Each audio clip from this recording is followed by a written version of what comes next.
Macam lu nakal orang. Ya, coba itu. Lalu dengerin itu kata bapak lo. Lu anak gua aja makan anak hewan. Lah, Ya tepin lo. lah, emang benar di mana-mana dicari bapaknya. Anak siapa itu orang mana nakal banget. Lah tuh, tuh. Anak orang. Lah, lo coba itu lo mah. Kilin kuping lo. Ah, lo bener-bener kalau dibilang bapak lo mah ngelawan mulu Romana lu mah. Ya Kalau iyalah. biar gitu-gitu juga. Iya. Namanya dulu. Lah tuh, dulu bapak lu pendekar. Pendekar sambar geledek judulnya. Lah coba itu, asal ngomong, asal ngomel, geledek nyamber, jeder tuh. Makanya bapak lu dipanggil pendekar sambar geledek. Tuh. Gimana kayak hebat bapak lu zaman dulunya, zaman mudanya. Sekarang aja dia nih, Romana udah tua, udah ringkih banget. Iya. Udah kalau ngomong udah kagak ada geledek lagi. Emang apa sih? Emang apa sih? Emang benar dulu bapak lu pendekar. Iya. Iya. Lah, Lah, lu mah. dari ujung Saibon.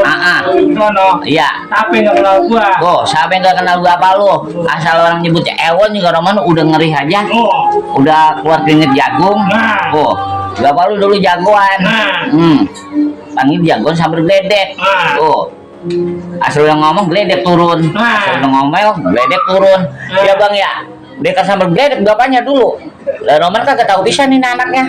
Saya mah heran banget bang kagak tahu sejarah Romana. Iya. Bapaknya sampai pendekar begitu Romana tuh. Orang mah kudu nurut lu sama orang tua lu. Orang tua lu tuh namanya tenar dari ujung ke ujung. Kalau di kampung hutan mah namanya udah nyebut namanya dia, orang udah keluar keringet jagung, saking takutnya. Belum sigil. Iya, siapa tuh katanya? Ewon, pendekar sambil geledek tuh. Coba itu. Pendekar si buta dari gua hantu mah lewat.